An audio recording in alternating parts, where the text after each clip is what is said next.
Eu ia trabalhar e eu via espírito, seres, o tempo inteiro. Eu comecei a sentir uma sensação ruim, um vento frio assim, do nada na porta.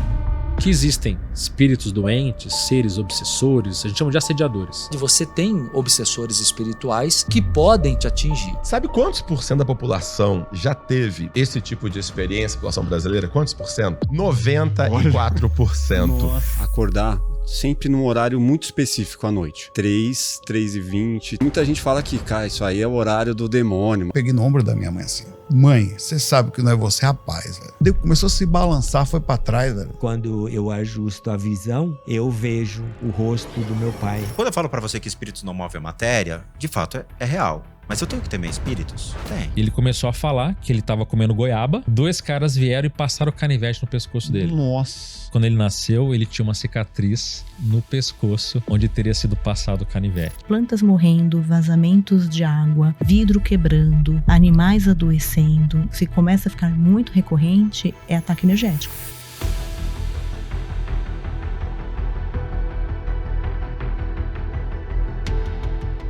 Deixa eu te fazer uma pergunta incômoda. Você tem certeza que após a morte os espíritos vão embora? Porque todo mundo fala a mesma coisa. Morreu, acabou, ninguém nunca voltou pra contar. Só que as histórias que você vai ouvir hoje sugerem que não. Que alguns ficam, observam e até interferem na sua vida sem você saber. Não é conto, não é religião. São casos reais, com nomes, datas e evidências. Nesse compilado, temos especialistas no estudo de vida após a morte, espíritas, médium e um médico. Assista até o final, me conte sua história e fique plugado. Aí eu deitado, né? Eu comecei a meio que assim, cochilar, sabe? Meio que você vai entrando em alfa, mas eu não estava dormindo. Aí, de repente, eu sentia uma energia estranha, né? Diferente. Aí eu meio que acordei, olhei assim do lado que estava a porta, eu tinha deixado a porta aberta, e eu vi uma nuvem prateada, assim, flutuando. Aí ela passou, que a cama do meu irmão era aqui, aí ele passa assim, e eu fiquei olhando a nuvem e vindo, aí ele veio no pé da minha cama. Aí a nuvem ela vem um pouco assim, aí quando eu ajusto a visão, eu vejo o rosto do meu pai na nuvem, uma parte do rosto dele. Inclusive, uma das orelhas, eu lembro, ela fica... Porque quando a pessoa morre, então fica assim meio roxeado, né? E eu lembro, eu vi isso aí. E aí, a hora que eu vi, eu me assustei, né? Eu sentei e falei, pai, e sentei na cama. Uhum. Só que, porque eu estava vendo, eu ouvia, nesse caso, porque era uma visão psíquica, aquela minha, que eu estava meio em alfa, então eu conseguia ver. Só que naquele momento que eu sentei, que eu tiro a visão psíquica, ele não necessariamente sumiu, fui eu que não o vi. Uhum. Porque aí eu passei a ver com a minha visão física. Então, na comunicação após a morte, essa visão dele tem um nome, é chamado visão parcial do espírito. Então, é muito comum.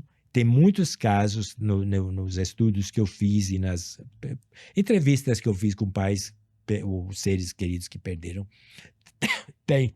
Desculpa. Inclusive aqueles que sentem a presença do ser querido que desencarnou no próprio funeral.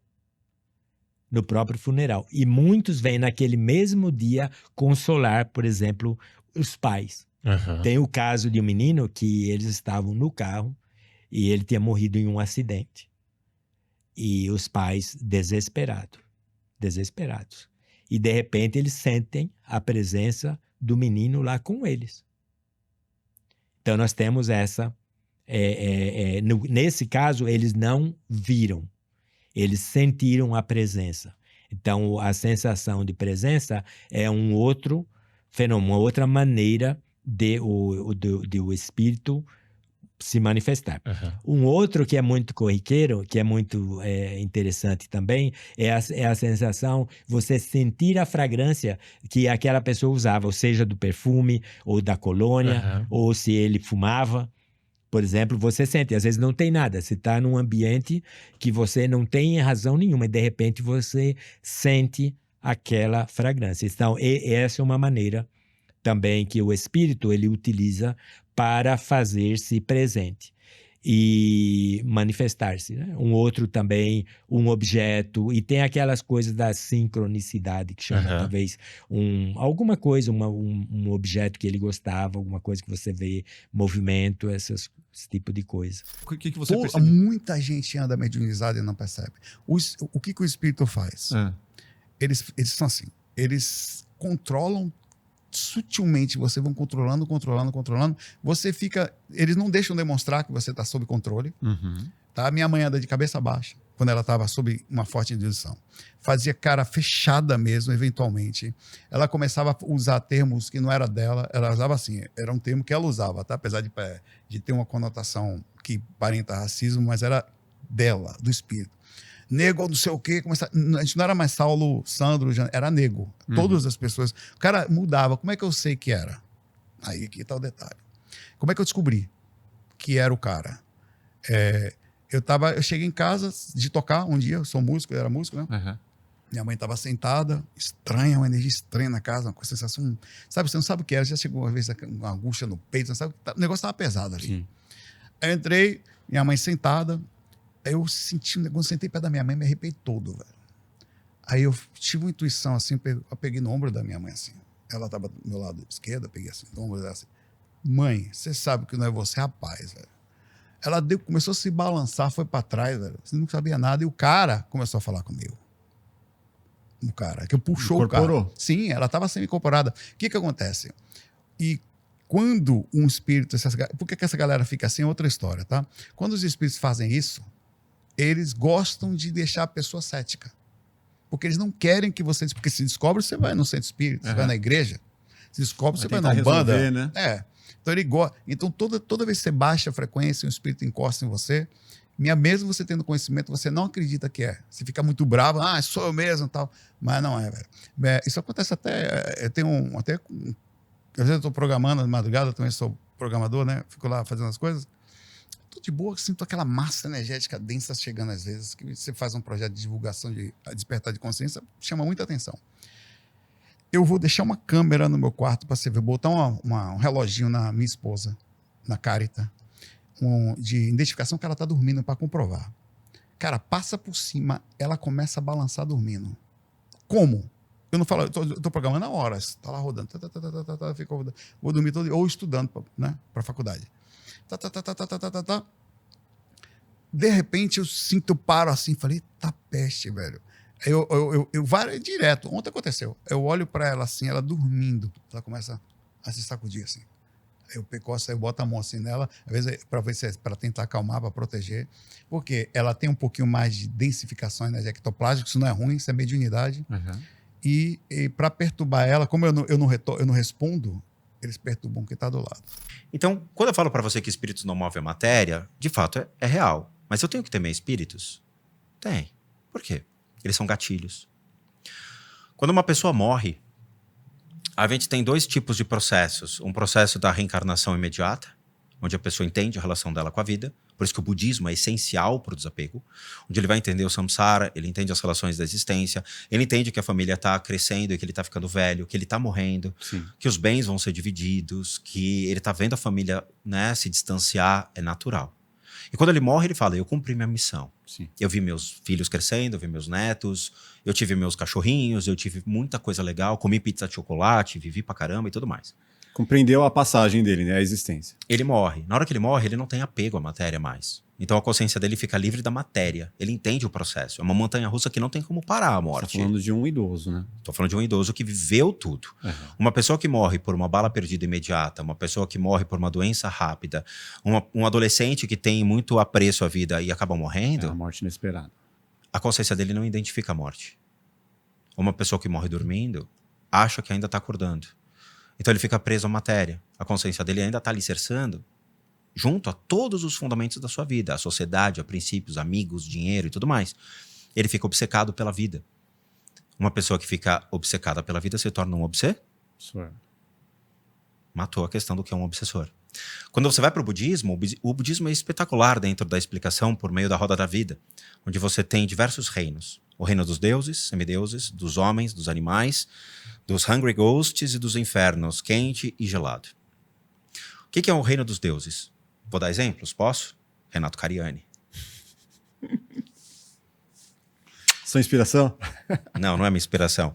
Mas é uma figura que cultua o corpo, uma figura intocável, uma figura que acumula riqueza e uma figura que todo mundo quer ser. Ele ampara, sei lá, 7, 8 milhões de pessoas que idolatram o cara. Ele é um deus, ok? O deus é a vaidade. É o culto à beleza. É totalmente psicologia. Semideuses são aqueles que nunca vão ser um deus. É aqueles que tentam ter uma forma e não têm. Não tem um belo. Não tem... Eles não conseguem finalizar, então eles não têm um corpo bonito, eles não têm um cabelo bonito, eles não têm dinheiro, eles não têm alguma coisa. Então eles entram em conflito com a vaidade. Mas tem Tá? o estudo, por Eles exemplo. são a inveja. Semideus é uma inveja? É. Por quê? Porque eu invejo aquele que tem. É. Olha que legal esse estudo. Por que é semideus, então? Porque eles não conseguem ser os deuses. Então eles vejam Tá, aquilo mas que aí eles tá tentam e não distante conseguem. de ser semi, né? Por isso que eles brigam. Em todos os textos budistas, se vai nos sutras, é o conflito dos deuses e semideuses. São as batalhas épicas entre a sua vaidade e sua Quer dizer, inveja. chamar de semideus não é um elogio, então. Não, mas é a inveja. A inveja é uma doença. É sério. O contrário, né? Aí entra no reino dos humanos. Os humanos são o reino da posse, da matéria. Então eu quero, entendeu? Do apego. Show. Todo mundo aqui tem apego. Sim. O reino dos animais é o reino da ignorância. Pois eles não têm capacidade racional, lógica, eles agem pelo instinto. Sim, inconsciente. Aí descemos para os reinos dos não virtuosos, né? Então nós temos o reino dos espíritos famintos, ou hungry ghosts, que aí sim nós vamos entrar em para onde vão esses caras que morrem. Então todo mundo que acaba morrendo, a consciência não trafega nesses reinos entre o reino dos deuses, semideuses e dos humanos, ou vai para um reino dos animais, age por instinto. Muitas pessoas agem só pelo instinto. Não encarna como um animal. Perfeito. Lembra-se, psicologia. Você age e vibra de acordo com o que você é. Então tem pessoas que são antissociais, tem pessoas que não se comunicam, tem pessoas que são agressivas, tem pessoas que agem pelo instinto de sobrevivência. Animais. Quando você entra no reino dos hungry ghosts, os espíritos famintos, são pessoas que morreram e que ainda acreditam em ter direito a algo. Então eles querem a matéria, mas eles não conseguem consumir. Então eles se apegam ao reino dos homens. Então eles se conectam às pessoas. E aí gera o problema. Se você tem um viés de tristeza. Pô, eu sou triste, minha vida é triste e tal. Quando um espírito perdido desses se conecta a você e que passou por isso, para você vibra essa energia, ele vai te dar o gatilho do quê? Da depressão. A depressão surge do nada e começa a afetar a química do seu organismo, muitas vezes pela sua atração. Então você atrai esses caras. Então você atrai a consciência de pessoas que faleceram Parasitas, desses reinos. Eles querem continuar existindo. Por exemplo, de drogas. O cara que é viciado em droga, ele vai exatamente pro Deus dele na hora que ele morre, que é o vício. E se ele pega uma pessoa que tá começando o vício e ele se conecta, essa pessoa se acaba no vício. Pois ele potencializa a vontade. Isso acontece com muitas pessoas. Tem pessoas que vão pra balada e só bebem e fumam na balada. Sim. Durante a semana não bebem e não fumam. Fala, caralho, mas que gatilho é esse? São as formas de pensamento e são esses seres da vontade que te fazem, então, agir daquela maneira que o grupo, então, se comporta.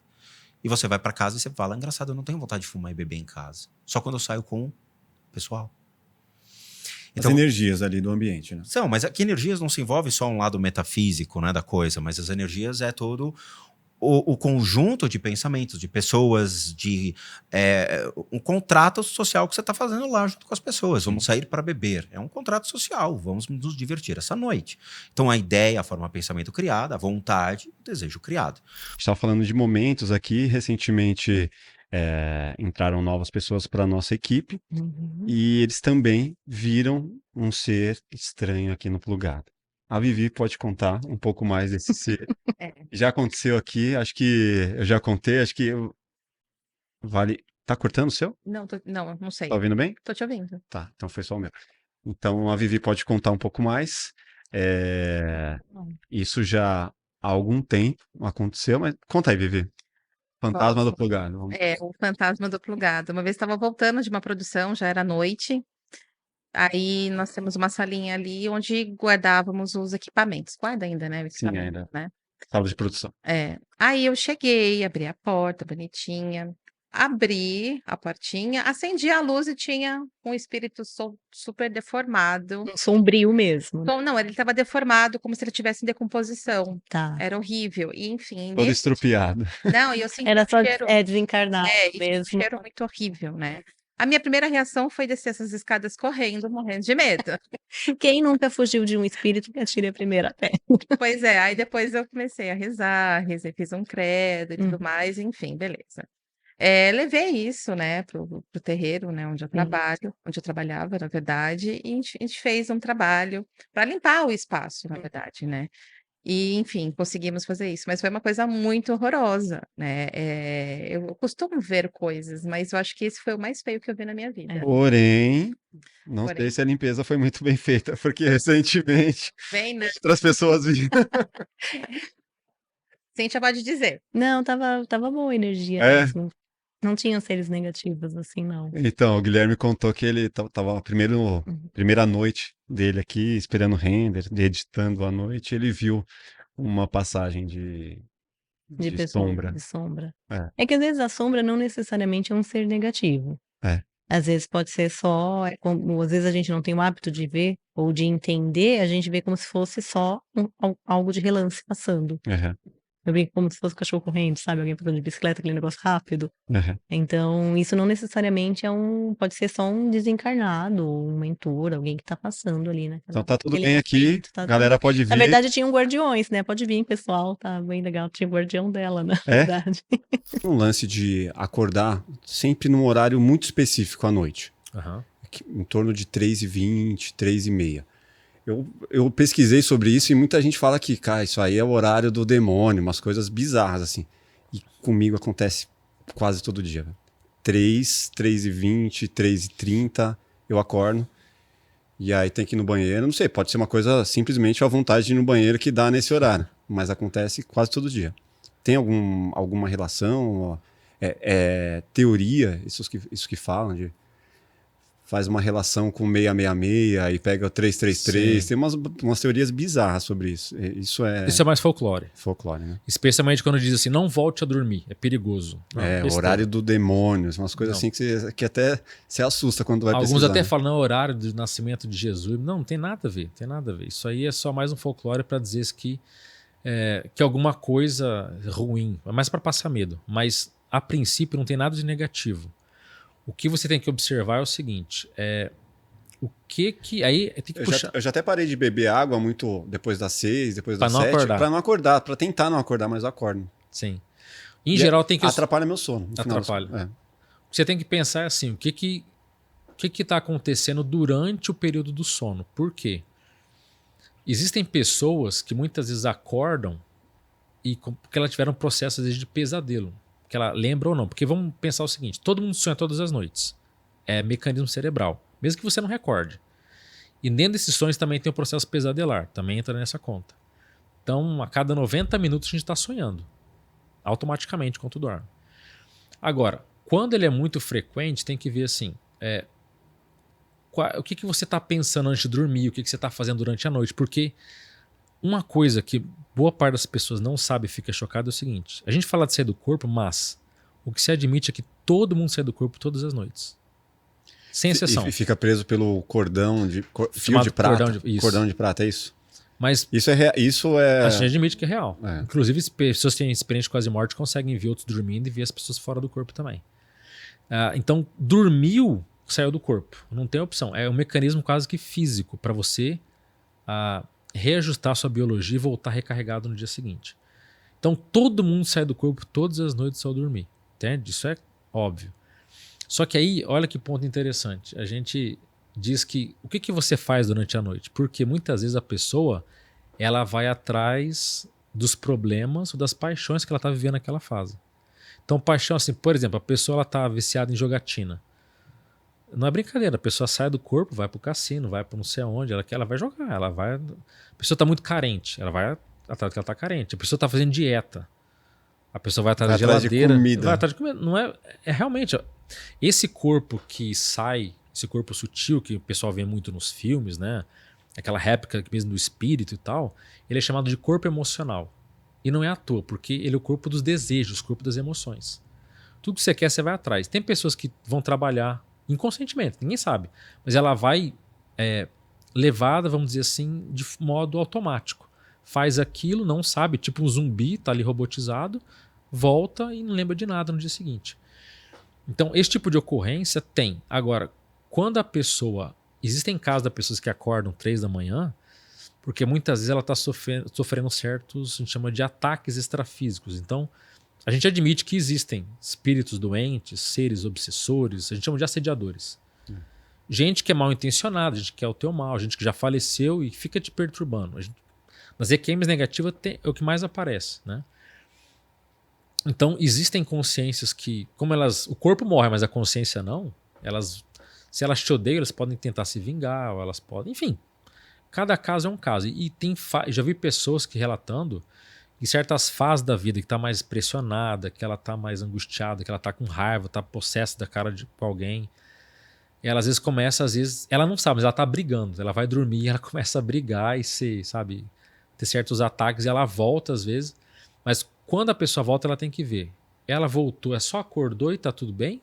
Ou ela acorda com uma sensação de pressão, uma sensação de desgaste, de cansaço. Aí ela tem que. Aí isso é indicativo de que ela tá, sem saber, tá criando confusão. Ela não tá tendo Pode ser um ser obsessor, então. Isso tem. Só que isso não é muito do espiritismo, isso é muito antigo, né? Já se fala isso desde sempre, de que consciências conseguem perturbar. E de fato a gente percebe que esse tipo de coisa acontece. Então, uma pessoa. Nada que a gente faz é por acaso, nada vamos dizer assim, sem uma razão sequer, entende? Então, quando você quer evoluir, quando você quer. Porque a gente percebe que a gente está aqui para quê? Para evoluir, para crescer, para amadurecer. E aí, quando a pessoa tem uma vida mais atribulada, ou ela pensa muito mal dos outros, ela tá, sabe? Ela joga pensamento de raiva para todo mundo o tempo todo, ela acaba entrando num padrão que é meio tóxico. E isso reflete nas noites dela, como que ela dorme, a energia que ela tem. Então, parece um pouco esotérico falar de energia, mas a gente troca energia o tempo todo com as pessoas, sabe? E uma coisa que marca muito, tanto quem sai do corpo quanto tem EQM, é perceber que pensamento é poder. Pensamento é poder. Isso eu boto muita fé. Se você pensa mal dos outros, você joga carga de energia tóxica nas pessoas. Se você pensa bem, torce, é bem intencionado, isso é muito... Às vezes eu lembro de uma pessoa que eu não vejo há anos, e aí você... Puta, lembrei do fulano de tal. E aí no mesmo dia, no dia seguinte, a pessoa aparece do nada. Você fala, meu... Ou manda mensagem. Manda mensagem. Você fala, meu, fazia anos que eu nem lembrava de você, pensei de você ontem. E aí o fulano aparece, sabe? Umas coisas muito bizarras, assim. Ou então você pensa em projetos. Puta, podia aparecer um projeto tal, fulano faz tempo que não me liga, aí, pum, aparece o projeto. Pois é. São essas conexões de pensamento, de energia. E quando a pessoa tem a revisão da vida, quando ela percebe que fora do corpo ela consegue manifestar certo poder, e tudo pelo pensamento. Então, se você quer voar, você voa. Se você quer aparecer no lugar, você aparece. Enfim, pensamento é um poder muito forte. Então, quando a gente está aqui, às vezes vendo a vida, no rolo compressor da vida humana, né? Distraído, pressionado. Pegando horas de trânsito, na loucura de entregar as coisas e fazer o que precisa ser feito, pagar o boleto. Pois é, aí o pensamento fica disperso, fica desatento e você fica entrando em certas armadilhas, né? Certas, como se diz, certas arapucas que não precisava. Então, quando eu percebi a influência que os meus pensamentos tinham, eu comecei a repensar muito mais o que eu estava pensando. A pessoa pode ter algum transtorno mental que precisa ser tratado. Às vezes até esse transtorno pode até desencadear algum tipo de experiência nesse tipo. Pode acontecer também. Mas muitas vezes, isso é um dado muito interessante, muitas vezes a experiência em si... Por exemplo, a pessoa tem uma experiência dessa. ela em si não é problemática, mas a pessoa tem muito medo da experiência. Será que eu tô ficando louco? Será que isso é do demônio? De então a pessoa fica com muito medo. Às vezes a reação da pessoa à experiência, por não conseguir entender e fazer sentido, e porque não tem às vezes um grupo que ajuda a entender aquilo, a reação gera um sofrimento grande. Isso é um outro aspecto muito interessante. Mas eu fiquei me perguntando, será que era só uma baixa química mesmo? Será que era só o momento que eu estava vivendo e por isso eu tive essa visão? Ou se for por uma visão mais espiritual, não, tinha um obsessor ali, tinha algo que estava te acompanhando. Pois é, então, essa é uma questão assim, que não dá pra gente responder aqui agora, né? Mas o que a gente tem é isso, ou seja, nós estamos trabalhando cada vez mais com critérios para poder separar. A gente sabe que experiências espirituais também podem emergir em situações de transtornos mentais também. Então, tudo isso precisa ser avaliado com tranquilidade. O importante saber é o seguinte: as experiências espirituais são extremamente frequentes. Só para ter uma ideia, acabou de sair um artigo também, que nós fizemos aqui em parceria com o pessoal de São Paulo também. Analisamos mais de 1.000 pessoas da população brasileira. Um artigo foi publicado numa revista canadense de psiquiatria. Mais de 1.000 da população brasileira.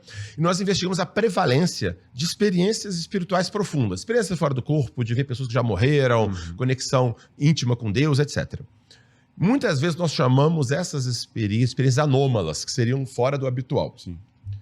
Sabe quantos % da população já teve esse tipo de experiência, população brasileira? Quantos por cento? Eu vou chutar uns 80%. 94%. Nossa. Então, anômala é quase quem não teve essa experiência. Então, o próprio nome, experiência anômala, é meio problemático, né? Então, 94% das pessoas referiram um tipo de experiência profunda deste tipo. E esse tipo de experiência não tinha relação com escolaridade. Tem um preconceito também. Pessoas menos escolarizadas têm essas experiências místicas e tal. Não tinha relação com escolaridade. E só para ter uma ideia, a experiência de ver alguém que já morreu, estar em contato com alguém que já morreu, 50% das pessoas já tiveram. Tá? Experiência mediúnica, né? Ou seja, a experiência de um contato com alguém que já morreu. Relatar, a pessoa refere. Não estamos dizendo que teve ou não um contato. Estou dizendo que a pessoa refere que esteve, que viu, ouviu, esteve. Tem certeza que viu. 50% referem a essa experiência. No Brasil, tem um dado recente, 2023, dos Estados Unidos, que mostra exatamente o mesmo dado. Metade das pessoas referiram esse tipo de experiência. Então, essas experiências são muito frequentes. As pessoas têm experiências são muito frequentes, de modo geral não são patológicas, de modo geral podem ser integradas de modo saudável na vida da pessoa. Isso é um dado muito importante. Por outro lado, sim, essa experiência também pode acontecer como sintomas de uma doença mental que precisa ser tratado também. Pensando nisso, um psiquiatra que ele não é aberto a esses assuntos espirituais, ele é um profissional menos gabaritado? Ele é um... dificilmente ele vai te dar um resultado adequado? Vai te dar uma prescrição adequada? Essa pergunta é muito boa. Vamos lá. Não é necessário, de forma alguma, que o psiquiatra acredite ou não numa dimensão espiritual da vida. Isso absolutamente não é necessário. Agora, é uma obrigação ética e científica do psiquiatra conhecer isso que nós estamos falando. Ou seja, saber que essas experiências são frequentes, saber que, de modo geral, elas não são patológicas, saber como distinguir quando são patológicas, quando não são, e saber ajudar o paciente a fazer um uso positivo da sua espiritualidade. A galera paga pra ver, né? Quem sou eu pra ficar testando o sobrenatural? Aí eu vou te contar, semana passada os caras estavam com uma câmera térmica pesquisando o estúdio lá pra ver se via alguma coisa. E eu lá do lado deles, eu falei, acho que eles fariam isso num filme de terror, cara. E você vê como que é, né? Quando você vê, você já tá no meio do filme de terror. O que rolou lá no seu estúdio? O que acontece? O prédio que nós estamos, é um prédio lá em Pinheiros, foi um achado. Foi uma coisa assim que Deus enviou, a gente montou o estúdio lá e foram 3 anos maravilhosos lá. Só que é um prédio que ele tá numa esquina muito boa, muito perto da Faria Lima, da Rebouças, de avenidas boas. A especulação imobiliária tá gigantesca lá. E os donos do prédio são donos desse prédio, do outro prédio, do prédio dos fundos. Aí chegou uma incorporadora e falou, quero tudo. E venderam. E aí, desde o final do ano, as pessoas estão vazando de lá. Eu não vazei ainda porque eu não sei o que eu vou fazer, para onde eu vou. Mas hoje, das 30 salas que tem lá, tem 4 ocupadas. Ixi, Então tá muito vazio. Tá muito vazio. E ele é um prédio de 4 andares. Entidades. E aí é um prédio que já foi residencial, que já foi comercial, que já foi uma única empresa, que virou um coworking, que hoje tinha um pouco de coworking e de pouco de estúdios. E lá tinha dentista, tinha psicólogo, tinha estúdio de jornalismo, tinha correspondente internacional, cara que mexia com leilão. Tinha eu e mais 2 produtoras / estúdio de internet. O outro era gospel ainda. O outro era gospel. E tinha um político. Tinha um gospel, um político e eu lá falando de terror lá. Tinha 3 estúdios lá de internet, assim. E a galera era um pouco de tudo. E agora tem, sei lá, tem uma mulher que é esteticista no primeiro andar lá. Tem ela e mais uma lá que é psicóloga, eu acho. Aí tem um cara no segundo que mexe com... tipo uma holding, assim, uma imobiliária. Mexe mais com financiamento, sabe? E no último andar tem só eu lá, né? Só onde tá o nosso estúdio lá. E aí foi ficando vazio, foi ficando esquisito. Quando a gente mudou pra lá, o pessoal já tinha contado umas histórias meio malucas, né? Quando a gente conta, tem um canal no YouTube. Do que você fala? História sobrenatural. Porra, cara, aqui o prédio é estranho, você vai ver. Já tinha essas histórias, mas nunca tinha acontecido nada. Tinha uma lenda lá no prédio lá que todo mundo falava que tocava telefone no primeiro andar e ninguém tinha telefone. Aí tinha uma outra lenda lá que você às vezes entrava no corredor e o corredor dobrava de tamanho. Sabe, uns bagulho meio assim, meio tipo... Multiverso. Você falava, é meio confuso, sabe? E também tinha um lance de, à noite, você escutar a gente conversando e não ter ninguém. Isso daí eu posso falar que aconteceu comigo lá, esses tempos atrás. Não tem ninguém, tá só a gente no prédio e tem gente falando lá do lado de fora. Bizarro. E foi ficando vazio, foi ficando pior. E aí, de uns 2 meses pra cá, aconteceu situação bizarra de a gente estar gravando igual a gente tá aqui e não ter ninguém no prédio e a gente escutar a gente correndo no corredor, sabe? Passa assim. Você fala, caramba, né? E tem um vídeo meu que depois eu posso te mandar pra você ver, que no meio do vídeo eu tô gravando sábado à tarde, 1h da tarde, solzão estralando, tipo a janela... A minha janela, ela dá pra um fosso, né? Ela não dá nem pra rua, nem pros fundos do prédio. Ela dá pra um fosso. Janelona aberta, tudo tranquilo. 0 motivo pra você ter medo ou pra você ficar sugestionado, sabe? Tipo, super tranquilo. Sim, acabei de almoçar. Feliz. Acabei de comer um contrafilé ali na chapa, ali, sossegadão. E eu lá gravando sozinho, né? Que é tudo muito prático ali. E eu lá, tipo assim, eu comecei a sentir uma sensação ruim, um vento frio, assim. Aí, tipo, do nada, na porta. Eu falei, tá gravado isso, eu te mostro. Aí eu parei, fui olhar, ninguém no corredor. Aí quando eu tava já nos 30 e tantos minutos de gravação, geralmente os meus vídeos têm isso, aí de novo, dá pra escutar alguém correndo no corredor. Aí eu ainda falo na gravação, tem que ter pego isso. Não tem porra nenhuma de ninguém aqui no prédio. Nada. Aí teve um outro dia que a gente foi gravar e ficou muito tarde. Eu tenho Sem Tempo, que é o meu canal. Aí eu tenho o Sugar Daddies, que é com os meus sócios idosos, com os senhores. E eu tenho a Hora do Pesadelo, que é com os meus amigos jovens, onde eu sou mais velho ali, né? É o tiozão da turma. Que é o Vinícius Daza, o Marcelão e o Diego. E aí eu e o Daza que a gente meio que pensou na Hora do Pesadelo, que é um canal onde a gente fala de cinema de terror, fala de cinema de fantasia e tal. E aí um dia a gente saiu do cinema, a gente tinha assistido, sei lá, um filme X lá. E a gente falou, tamo perto, a gente tava ali perto no Eldorado, né? Vamos já passar no estúdio e já vamos gravar, já vamos dar a nossa opinião. Acho que a gente tinha assistido aquele filme que é baseado em game, que o cara fica morrendo e voltando. Until Dawn. Exato, é boa. É boa. A gente tinha assistido o Until Dawn ali no Eldorado, a gente saiu do Eldorado e foi a pé pro estúdio ali que é pertinho, né? Vamos gravar e vamos falar e tal. E a gente gravando, sei lá, 11h da noite e tal. Aí do nada... assim, todo mundo olhou pra cara do outro, que é isso, cara? Aí falou, é lá da rua, né? O barulho subiu, é no fosso e tal. Abrimos janela, olhamos o prédio inteiro, perguntamos, tem alguém aí? Umas 3 vezes, nada. Voltamos a gravar. Aí daqui a pouco... Aí eu falo, não é possível, cara, sabe? Aí a gente lá continuou gravando, continuou conversando. Daqui a pouco, porta bateu, pau.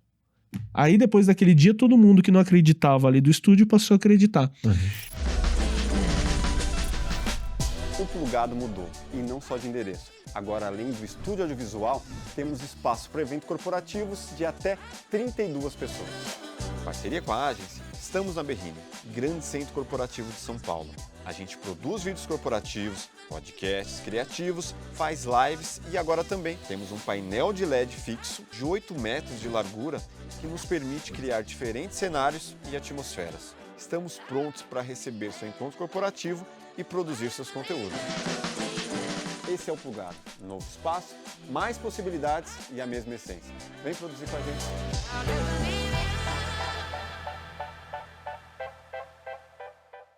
Eu era uma criança que foi educada num colégio católico.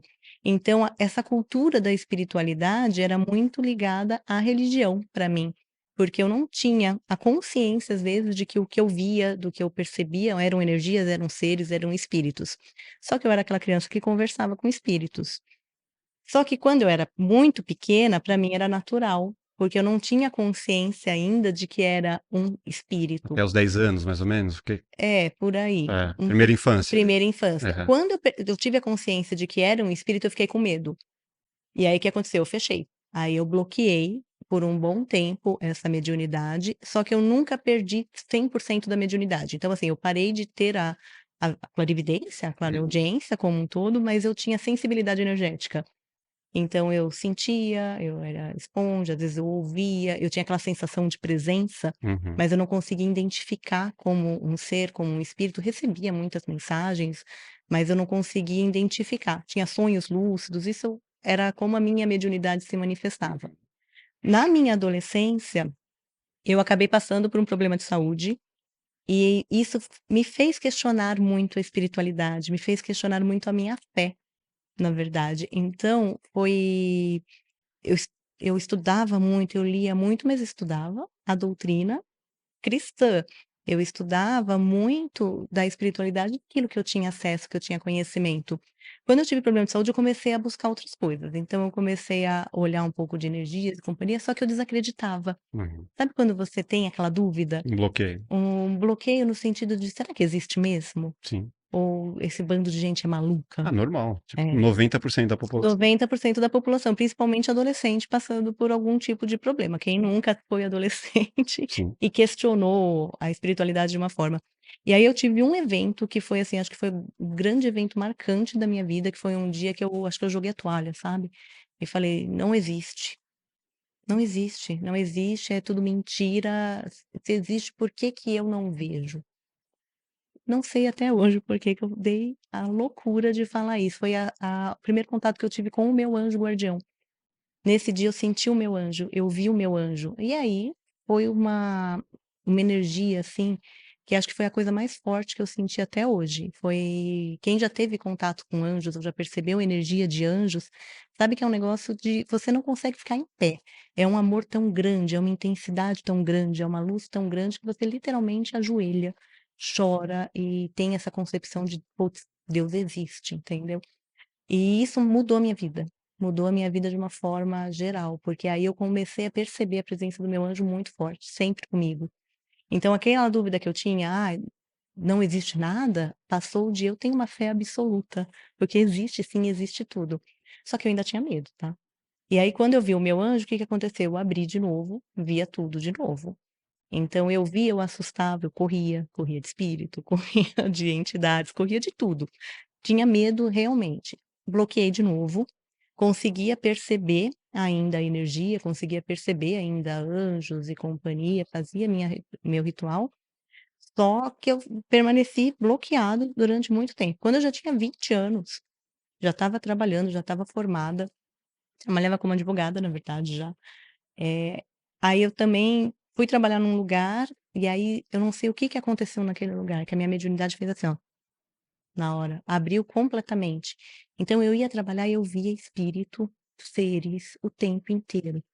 Era um negócio enlouquecedor, assim. Espíritos maus? Bons, espíritos ruins. Porque quando você tem uma mediunidade de clarividência, você consegue ver o submundo, né? Eu falo que vê o invisível, você vê tudo.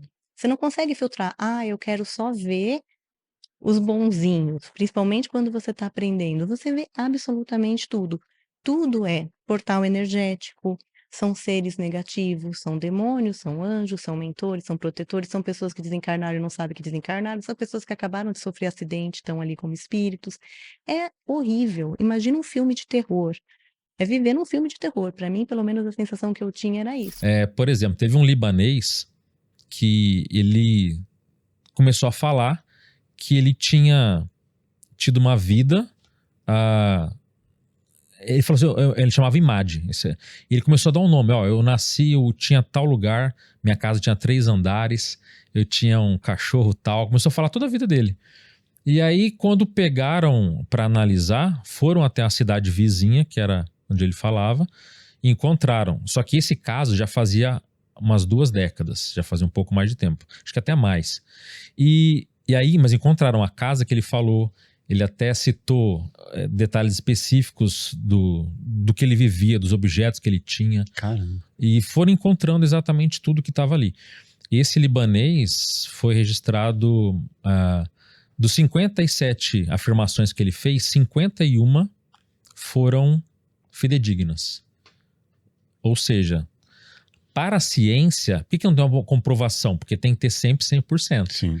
Mas em uma criança acertar 51, 57, de outra coisa. Esse libanês foi feito com ele algo que também os pesquisadores, teve muito da Universidade da Virgínia, especialmente um americano chamado Ian Stevenson. Ele correu o mundo estudando casos infantis de memórias de vidas passadas. E com esse Imad ele também fez isso. Levaram ele para a cidade ao lado, que ele nunca tinha ido, nunca tinha sido da cidade. E ali ele começa a guiar as pessoas. Vamos para uma casa tal. Aí chega lá, é a casa da irmã dele. Daquela suposta vida passada. Ele reconhece a irmã, fala os detalhes, se encontram. E, inclusive, depois é organizado para ele encontrar com a viúva, com a ex-esposa dele, que ainda estava viva. Que situação, hein? Mas ele encontra e reconhece que era justamente ela. Outra coisa, colocaram ela entre várias mulheres, não falaram nada. Ele bateu o olho e falou, você é minha mulher. Caramba. E começou a conversar com ela.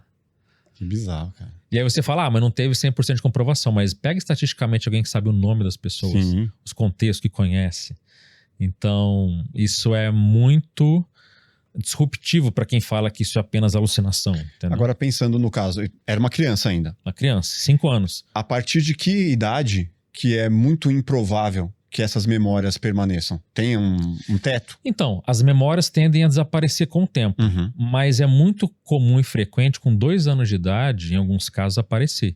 Isso varia muito. Tem criança que é com 2 anos, com 3, com 5.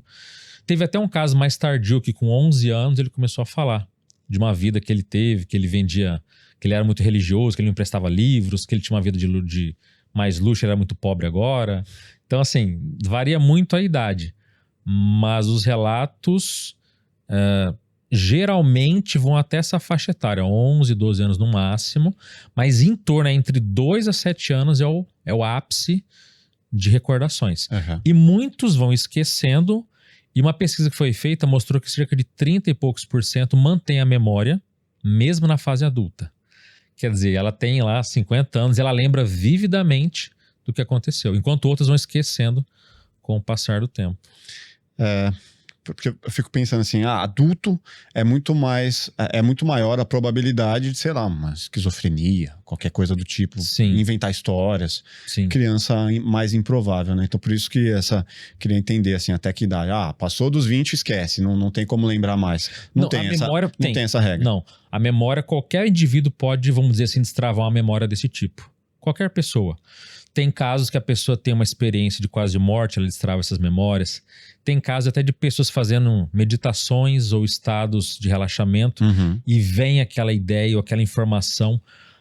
Tem casos, por exemplo, eu atendo na hipnoterapia. Às vezes pacientes meus que eu peço para ir na causa do problema, ela começa a narrar uma vida, uma situação, um país diferente. Eu não estou ali para julgar se é verdade ou não, se é a criação do subconsciente. A gente está ali para tratar a cura.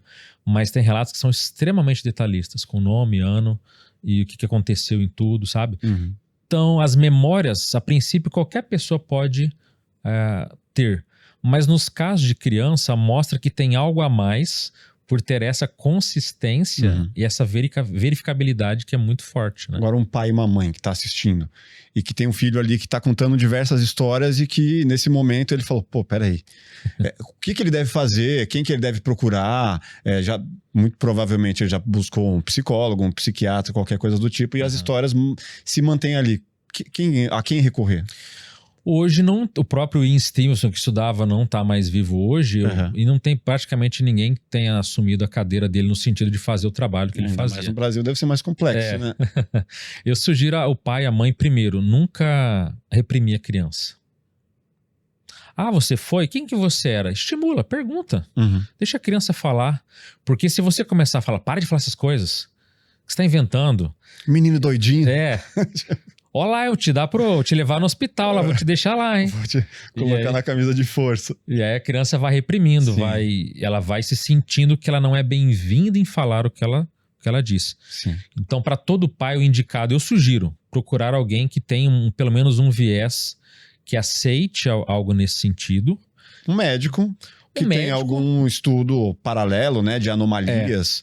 Mas eu tenho receios porque... Doutor Alexander que veio aqui, ele... Alexander Moreira, que é um grande também pesquisador dessa área, alguém nesse sentido, é ótimo. Né? Eu trabalho com a parte terapêutica, mas crianças não funcionam nessa parte ainda de hipnoterapia clínica, mas procurar alguém que tenha abertura, porque tem muito médico hoje que ele fala aí, ele não considera a possibilidade daquilo ser um fato real. Não há uma investigação séria. Então, taca remédio na criança. Taca remédio. E isso pode fazer muito mal para a parte cerebral. Alguns remédios são irreversíveis. E na nossa cultura, falta ainda essa abertura. O problema está na casa, independente de quem vai entrar ali, aquilo ali vai... Coitado da casa. Aí, pô, é o animal que sente primeiro, né? O cachorro, o gato.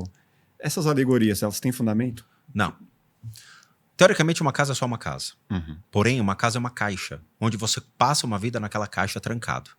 Se você passa 10, 20 anos, a casa ela foi alvo de tristezas, alegrias, decepção, frustração, mágoas. Ela acumula aquilo. Então, ela passa a somatizar suas formas de pensamento, de tristezas. Então, tudo aquilo que você passou naquela casa fica lá.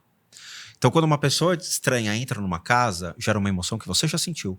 Você entra na casa e fala, cara, essa casa tem uma energia estranha. Mas o que é energia estranha? Eu não sei, eu me sinto mal nessa casa. Por quê? Por que a gente se sente bem num ambiente e mal no outro? O cético vai falar, essa aqui tem porcelanato, essa aqui tem uma bela entrada de luz, tem uma clarabóia, tem uma lareira. O cético vai falar isso. Sim, mas tem ambientes que você pode reformar. Sim. Tem ambientes que você pode falar. Você tem a visão ali, pô, isso aqui pode se transformar em uma coisa muito mais legal. Mas mesmo assim tem um Zé Concreto que você fala, cara, é fúnebre, é estranho, é opaco, não tem luz. Um ambiente que tem sol, mas não absorve o sol, não reflete o sol. Para eu mudar para casa que eu mudei, eu visitei 45 casas. Eu senti muito isso em vários lugares. Eu sei, todo mundo sente isso. Tem alguma coisa aqui que eu não... E quando a pessoa morreu lá? Eu perguntei pro corretor, é mais barata a casa? Ele, por quê? Porque uma pessoa morreu enforcada aqui. Nunca mais eu vi o corretor, ele correu de lá. Pô, primeiro apartamento que eu comprei... A cadeira. Quase foi. Eu falei pra ele, a cadeira me dá os golpes. O primeiro apartamento que eu comprei, os caras falaram aqui, ó, o que você comprou, você deu sorte. Porque o do 13º andar... Morreu. A pessoa morreu e tentou fugir. E ficou atrás da porta e encontraram ela só quando o cheiro vazou pelo corredor. Isso é punk. No Japão, eles chamam de casas estigmatizadas. Que são casas onde as pessoas se mataram. Eles têm um corretor específico que vai te apresentar e, por lei, ele é obrigado a falar. A pessoa morreu aqui. É lei. Aqui o cara tá nem aí. A pessoa morava sozinha, sabe? Já mais de idade. Agora tem o gap. Me chama. Cara, você consegue tirar o espírito que tá aqui, a energia que tá aqui? 5 minutos. É rápido. É fácil assim mesmo? Fácil. Não é sem erro. Você vai lá e... Sem erro. É? Sem erro. Eu fiz na minha casa. Mudei pra um apartamento que uma senhora morreu lá. Aí a minha ex olhou e falou, cara, eu não consigo dormir. Eu, por quê? Não sei, eu me sinto como observada. Eu fiquei quieto. E ela tava lá olhando. E ela tinha um ódio da gente, porque o apartamento... Ela morreu e ainda tinha um apego ao imóvel. Você falou 300 metros, um por andar. 4 suítes, é foda aquilo. Aí beleza, aí eu falei, posso... Então eu vou fazer um negócio sem ela saber. De madrugada eu levantei e fiz o encaminhamento. Deixei quieto, não falei nada. No dia seguinte ela dormiu bem, ela olhou pra minha cara e falou, você encaminhou ela, né? Eu falei, eu não falo, então eu faço. E aí o apartamento ficou um espetáculo. Espetáculo, assim, entendeu? Então fica essas energias. Fica mesmo. Fica. Então tem um fundamento, tem uma inspiração ali. Mas qual é o gatilho? É você. Uhum. Ele não vai pegar a cadeira e vai ficar fazendo que aquela pirâmide de cadeiras, a mesa que gira, né? Que nem filme de comédia. Não vai fazer nada. Isso é o vento que faz. O espírito não vai pegar a porta e dar uma porrada, entendeu? Sim. É o vento. Explode lá. Ou eles tiram, eles mexem na lateral, na dobradiça da porta, para fazer o efeito pêndulo. E a porta faz o efeito pêndulo. Então tudo isso já foi comprovado que não é real. O que é real é você. Porque ele te olha, ele sabe que você tá lá. Ele fala, esse cara tá roubando meu espaço. Ele é um invasor. E ele vem pra cima de você. Ele vem pra cima de você em alguns momentos. Quando você tá dormindo, você fecha os seus olhos, então você não tem o que tá acontecendo ao seu lado. Seu ouvido, você tem uma leve impressão de ruídos, mas também são ruídos muito mais altos que você vai te tirar do sério. Suas emoções começam a acalmar e você entra nas ondas, alfa, beta, começa a entrar no processo de imersão do sono. O seu corpo de energia, que é um mecanismo de proteção de estado de alerta, diminui. Então, o que ficaria 1 metro do seu corpo passa a ficar centímetros, milímetros do seu corpo. Pois sua visão te dá um sistema alerta de proteção, seu ouvido também. Sim. Então você diminui. Vem esse cara, esse espírito, chega perto de você e vem com tudo e te dá uma porrada. O que acontece com você? Paralisia do sono. Você tende a ter um choque automático de uma percepção de algo com muita raiva, que era um ser que tem o seu corpo de energia, com o seu corpo de energia já afinado. Então ele vem com tudo e te dá uma porrada. Na hora que te dá uma porrada, você pula da cama. E você começa a falar, tem alguém no quarto. Eu tenho a percepção que tem alguém me olhando. Tem alguém do meu lado. É o seu corpo de energia que começa a predeterminar por vibração. Então ele pega a vibração do ser, que é igual à sua, pois é o que está dentro de você, começa a agir contigo e cria uma interseção. O problema é quando ele se conecta. Ele passa a se conectar nas suas emoções inferiores pelas suas costas, e enfraquece o seu pulmão. Quando enfraquece o seu pulmão, você começa a ter doenças respiratórias constantes, crises alérgicas. Então você muda para o apartamento e fala, cara, estou espirrando demais, deve ser poeira do apartamento. Não é. Então ele enfraquece seu sistema respiratório. Ele começa a se conectar na base do seu quadril. E aí começa a vir problemas de família, brigas, discussões. Você não sabe o que está acontecendo. Ok? Ele age, por exemplo, sobre o ponto da vontade e faz uma pessoa ficar acamada. Tipo, eu não tenho vontade de fazer nada, cara. Não sei, tá me batendo uma tristeza, como se minha energia ficasse mais fraca. Porque ele chupa, ele drena a sua energia por meio dessa conexão. Então ele vai agir sobre você. Aí é que é o problema. A matéria do apartamento é só um lugar onde ele vai ficar te olhando. Mais nada. Entendeu? Doideira, né? É assim que funciona. E ele utiliza o quê? Os pontos da acupuntura. É o mesmo princípio da acupuntura visto dentro desse princípio de bioenergia. Tem uma casa movimentada, ajuda nesse caso. Né? Não, porque ele vai ficar olhando nos cantos. Então você pode ver que sempre um canto estranho é estranho na sua casa. Então, alguns cantos que ninguém entra, ninguém vai. Ele fica lá olhando. Eles gostam de ângulos. Então eles passam a observar por ângulos. Então o ângulo na sala, que pega a sala toda, ele só fica olhando. Ele pode ficar dias ali, só olhando. Aí ele vê a sua filha. Ele lembra da filha dele. Ou ele lembra de quando ele era criança. E ele passa então a sair. Aí ele vai exatamente no quarto da sua filha e fica na porta olhando. Ele vê a sua filha dormir. Aí ele sabe o momento certo de se aproximar. E ele vai achar um canto no quarto da sua filha para ficar lá observando. Tem um negócio debaixo da cama? Tem. Tem certas consciências que vão para baixo da cama, sim. Tá? E aí a molecada é quem entra na história falando, cara, eu escuto sons estranhos no armário ou no estrado de madeira da cama. Uns estalidos estranhos que não tem um porquê. Ou um arranhar. Som de arranhado. E a molecada fala, tem coisa estranha. Então quando os seus filhos falam para você dizendo, pai, eu não consigo dormir porque tem alguma coisa no meu quarto, pode ser que sim ou pode ser que não. O bicho-papão é uma alegoria, né? O Boogeyman. Mas tem um fundamento. Antigamente, eles acreditavam no Boogeyman como um ser da energia da casa. Chama Domevoi. Domevoi é um conceito mais da Europa que acredita que a energia da casa é uma energia. E ela pode predeterminar se você vai ou não ficar na casa. Então, a gente sempre olha a casa de uma pessoa para também ver quais as doenças que ela está acumulando. Métodos de proteção? Não tem coisas que... Nenhum. Patuás, coisas... Nenhum. Primeiro que você não consegue se proteger de algo que você não vê, de algo que você não acredita, que não está no seu embasamento religioso. Não são demônios, são pessoas. Então, você quer se proteger de algo que é invisível a você? Não tem como. O budismo não trabalha com técnicas de proteção porque ele trabalha com técnicas de compaixão. E a ignorância?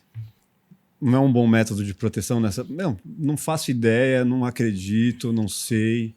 Tem 2 viés da ignorância dentro do princípio budista. A ignorância pode ser a pólvora inicial para duas sensações péssimas, que é a raiva e a inveja.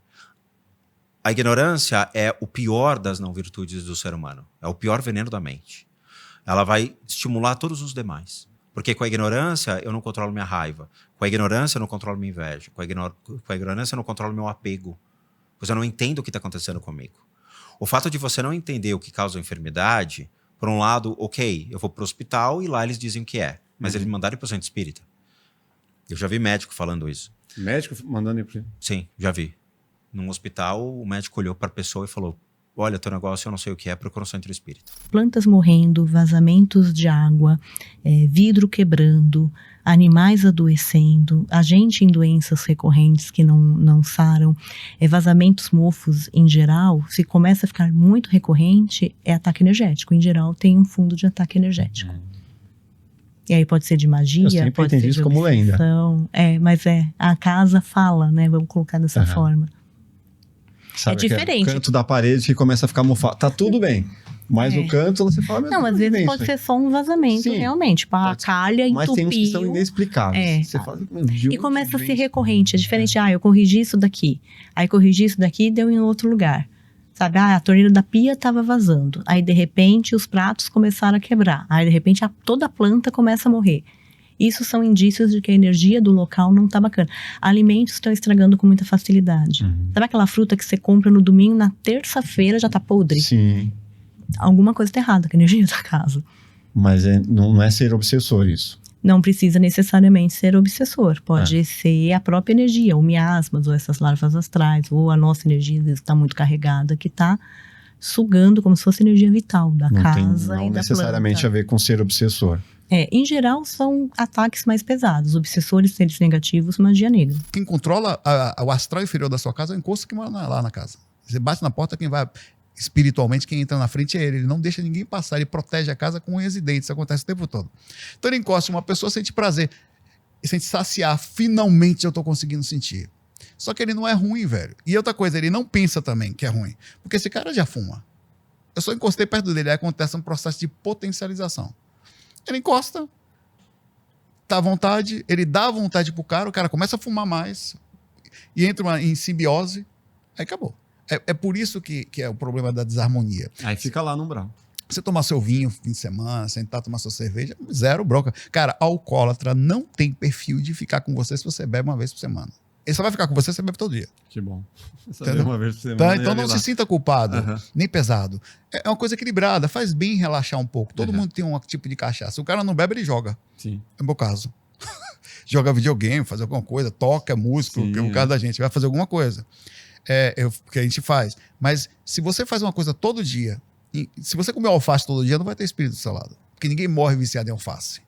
Mas se tem uma relação conectada àquilo, cara, é impossível. É muita gente necessitada. E na hora que um te pega, é difícil achar um sozinho. Ele tenta, com unhas e dentes, controlar, não deixar ninguém mexer. Ou, no máximo, deixa o espírito usar também. Mas nessa sua visão, então, para não ir para esse umbral, para esse lugar... Desarmonia interna. Você não pode ter vícios. Não, o vício é uma possibilidade, por quê? Uma das, tá? Uma das. Porque o cara tá com você a vida toda do lado, velho. É um ser que mora no umbral e você passa... O que acontece? Se você mora com uma pessoa, não importa quem seja, você começa a ficar até parecido com ela. É uma coisa mais estranha do mundo isso. Ninguém sabe por quê. Se é gesto, se é inconsciente, se é alguma coisa, ninguém sabe. É de DNA, se é cópia, não sabe. Eu fiquei até mais bonito depois que eu fiquei com a menina aqui. Não sabe por quê. Sim. Não sabe. Essa mesma coisa acontece quando o espírito encosta em você. Ele leva você numa simbiose para também parte magnética que ele tá. Então você começa a passar mal e não sabe por quê. Você faz passar mal, e você nem tá fazendo nada. Pelo amor de Deus, eu quero fumar meu negócio em paz. Infelizmente, não é assim que funciona a matemática. Eu sou pé da vida com isso. Aí o cara vai ver pornô o tempo todo. Cara, se você assiste pornô todo dia, é impossível. Porque as pessoas morrem viciadas em sexo. E elas vão ficar nas bastidores. E vão usar a sua energia para isso, porque é uma necessidade. E vai ser seu dono. É a mesma coisa, você vai ser usado sexualmente o tempo inteiro.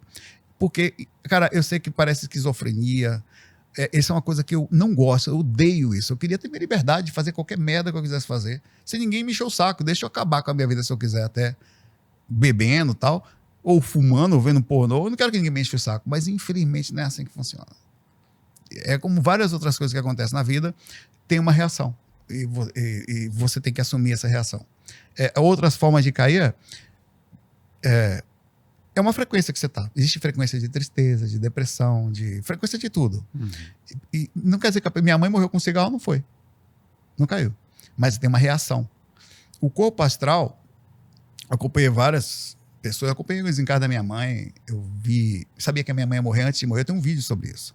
Minha mãe, quando foi diagnosticada, demorou um mês para diagnosticar o câncer dela.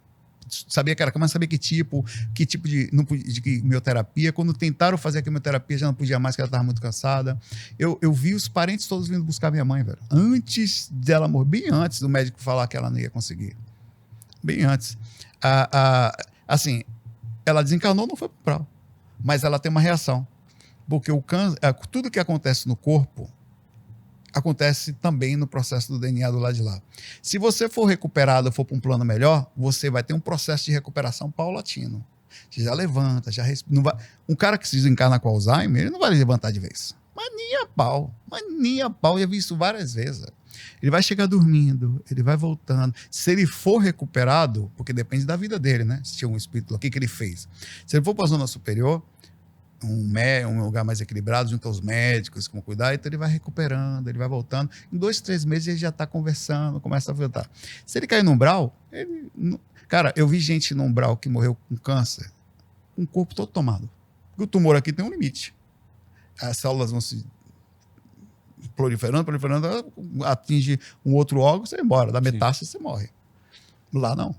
Lá você vai ficar, o cara fica todo lascado lá, velho. Porque você cai na região inferior. A região inferior, assim, é uma coisa que já tá na gente. É a mesma coisa da projeção astral. A projeção astral, todo mundo sai. Você não vai para o umbral. Você já está lá. Você dorme e vai para lá. Você está vibrando nesse lugar. Não é um lugar para onde você vai. Aí você pensa, quando eu morrer, eu vou para onde? Não, você já está. Você já está morando nesse lugar. Como é que você sabe? O seu sono é a sua morte em vida. No dia a dia também. Uhum. A pessoa tem essa energia. Ela tá o tempo todo mal, o tempo todo depressiva, agoniada. Cara, ninguém tem culpa disso. Não existe uma punição porque você ficou assim. Existe o seguinte: muita gente passou por isso e cria e essa energia existe. Então cria um ambiente característico. Quando você sente uma determinada coisa, você entra nesse ambiente. Você sente por muito tempo, você passa a fazer parte dele. Entendi. Aí quando você desencarna, na verdade, sai do corpo, é uma sincronia por assimilação, até respeitosa, se você parar para pensar. Como é que os mentores fazem? Tem um tempo, às vezes, de retirada desses ambientes, tá? Esse tempo é variável, depende de como está a consciência, sei lá. É a mesma coisa aqui. Saulo, isso não é verdade. Tenta ir na Cracolândia e fazer uma pessoa sair de lá. Aliás, eu não vou nem tão longe. Tenta só fazer uma pessoa parar de fumar. Que você conhece. Eu vou até mais perto. Tenta fazer você mesmo ser mais calmo, não ser mais explosivo. Ninguém consegue, velho. Só a pessoa, quando ela se decidir, ela vai conseguir fazer isso. Mesmo com a ajuda médica. Existem casos, assim, por exemplo, meu pai, ele parou de fumar porque era ou cigarro ou você vai morrer. Aí, tipo assim, foi botado na parede. Tipo, na UTI, tipo assim, ano 2000, assim, praticamente, sério, você, mano, já vai, despedindo seu pai, porque ele tava em estado péssimo, assim, de pulmão de fogo. Misturar várias coisas, assim, doenças somatizadas. E aí ele parou. Tipo, hoje ele não fuma, ele fumava Marlboro, Hollywood. Sabe? Eu sei, a galera normal. Da antiga, tomava Dreia. E aí hoje, aquilo ali foi uma divisão na vida dele, e ele conseguiu. Então, assim, foi da pior forma. Mas você muda a frequência. É frequência. Uhum. Vê que interessante. Você estava numa frequência, não quer dizer que você estava mal, isso que é importante dizer. Você pode estar fazendo uma coisa e estar sentindo bem. Você pode estar fumando e tá em paz. Fumar, o problema é que quem vai estar fumando com você por muito tempo, mesmo assim, o cara usa você na hora que você... Pô, exemplo. O cara é espiritual. Será que quem estava com meu pai saiu nessa Sim, dele tá na UTI? Com certeza. Não. Ele ficou um tempo cercando, fazendo seu pai continuar a fumar, porque era um dono. Pô, ele teve que fumar. Ele pediu. Quando ele saiu da UTI e foi pro quarto, Tinha que levar um cigarro pra ele escondido, cara. Ah, porque tava um processo de... Fumando no banheiro, Não, sabe? Tipo, mano, mas não era, aí não nóia. necessariamente era o espírito. Aí existe, pode existir, mas era o próprio sistema de ainda de pô, ele tava totalmente ainda viciado, preso, quimicamente preso. Tentando se desconectar daquilo, né? Você consegue sozinho, mas o grande problema de conseguir é porque você tá tentando parar e aquele cara, velho, os espíritos não tem muita opção, velho. Não tem muita gente sobrando. É muita gente desequilibrada também do lado de lá. Então, quando tem um cara sobrando, pois o cara não quer que você saia. Mesmo você querendo que você sair, ele vai. Então, seu pai deve ter feito um esforço enorme para parar de fumar, para conseguir parar. Aí, depois disso, ele sai da frequência do espírito, o espírito vai, se manda, velho. Aí vai procurar outro cara. É como você tem um grupo de amigos que tá ali fumando, fazer qualquer coisa, não que esteja errado, né? Mas não quero mais. Quando você sai, o grupo vai continuar a vida de cada um, vai seguir. Você saiu da frequência. Sai da frequência, não cai. Então, o processo não dá para saber quem vem. Diz que tem uma média de 10% a 15% das pessoas, por mais, acabam passando pela zona inferior. Mas não são, a maioria não vai. Eu morava no quarto andar em um prédio, lá em Miami. Aí, uma noite, uma senhora tocou na porta e eu não sei se eu já tinha visto. Aí ela falou assim... Eu atendi, né? Ela falou, vocês são brasileiros? Ela era peruana e ela falava portunhol, né? Ela falou, eu ouço vocês falarem português aí. Falei, vocês são brasileiros? Sou. Aí ela foi explicar que ela era casada com um português que tinha morado no Brasil, tinha aposentadoria no Brasil, mas ela não tinha contato, ela não sabia o que fazer, ela tinha contato com as irmãs dele e tal. Se eu poderia ajudá-la a tentar ver para receber a pensão, etc. E aí eu conversei com ela, mas porque eu já estava pesquisando, isso foi em 2006, eu acho. E eu já tinha pesquisado vários fenômenos, sobretudo fenômenos que acontecem com pessoas, mulheres que perdem o marido. Aí eu falei, deixa eu aproveitar aqui, né? Aí ela indo embora, falou tchau para mim, saímos. Aí eu falei, dona Mercedes, a senhora, por um acaso, assim, quanto tempo que o seu marido morreu? 2 meses. Por acaso a senhora vê o seu marido em sonhos? A mulher arregalou os olhos. Em sonhos?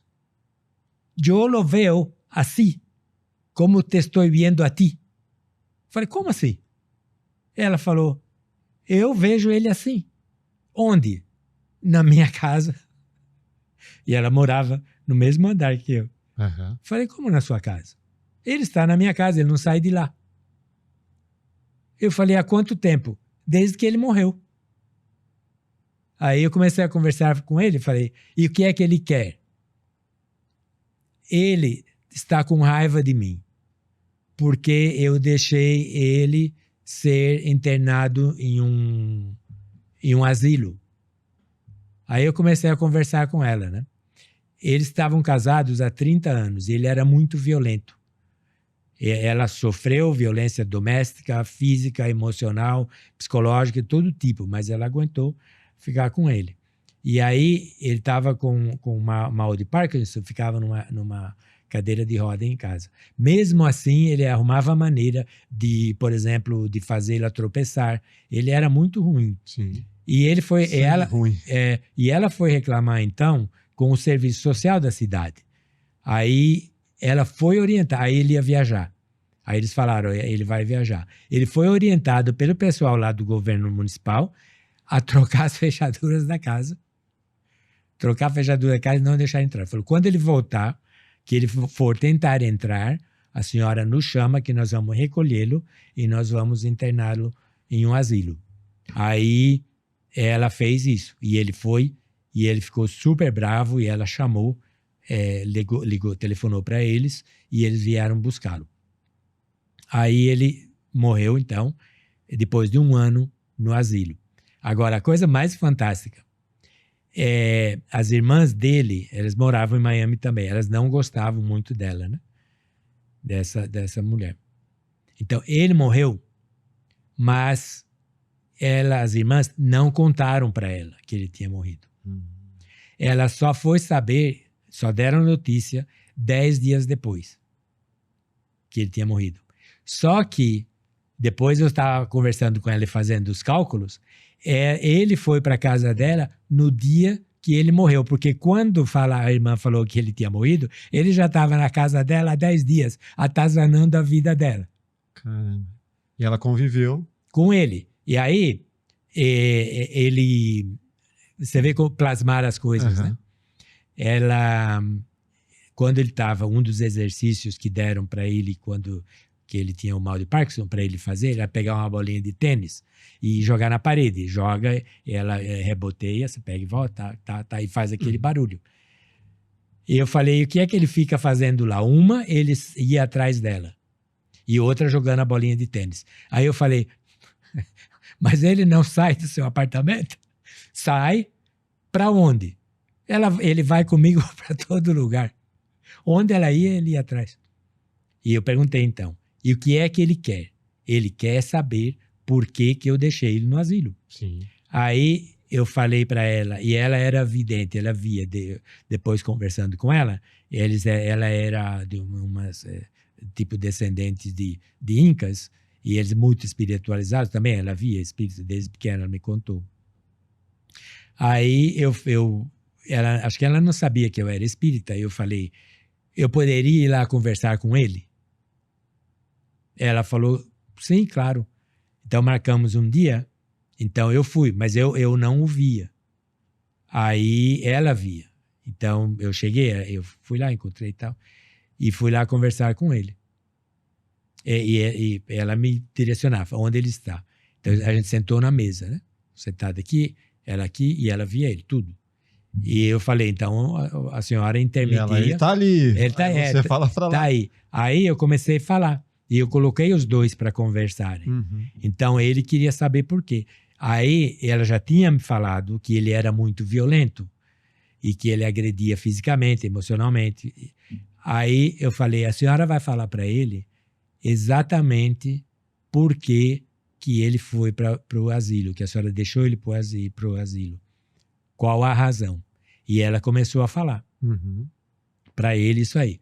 Aí eu fui conversando, então, se ele entendia. E ele me ouvia. Eu perguntava para ele, está me ouvindo? Está me ouvindo. Eu sei que foram 3 noites. Aí esse primeiro dia, tá. Aí terminou, era uma noite, né? Então, tipo, eu ficava lá 1 hora, mais ou menos.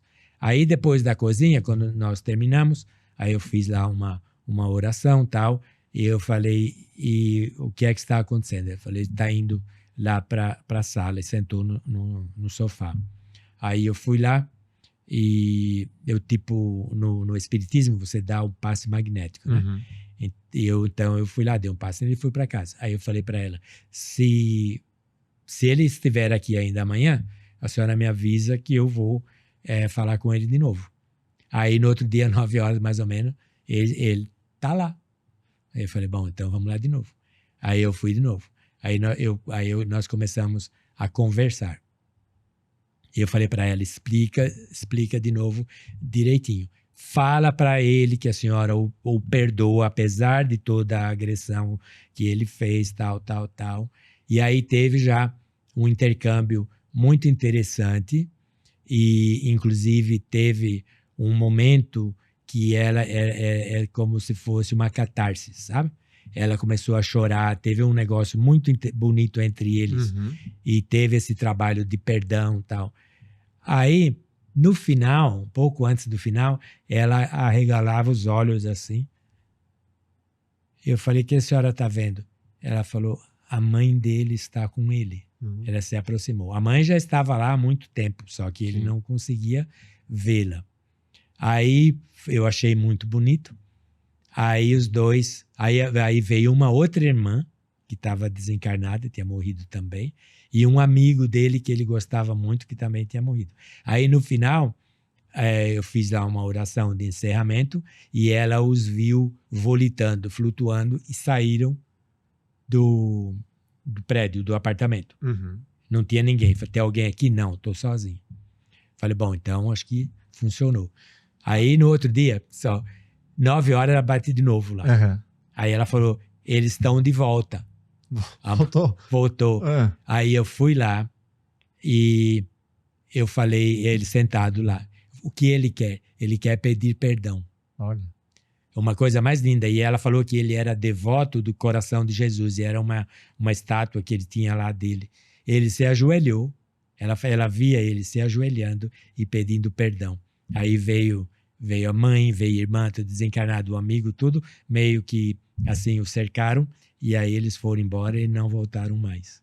Do mesmo modo, tem aquelas pessoas que vão achar que o problema da pessoa é só uma questão biológica, ou tu vai achar, não, isso aqui é só uma... É claro que tá errado o médico, óbvio, ele não pode falar pro paciente, não, isso você tá assim por falta de Deus. Não é meu papel falar isso.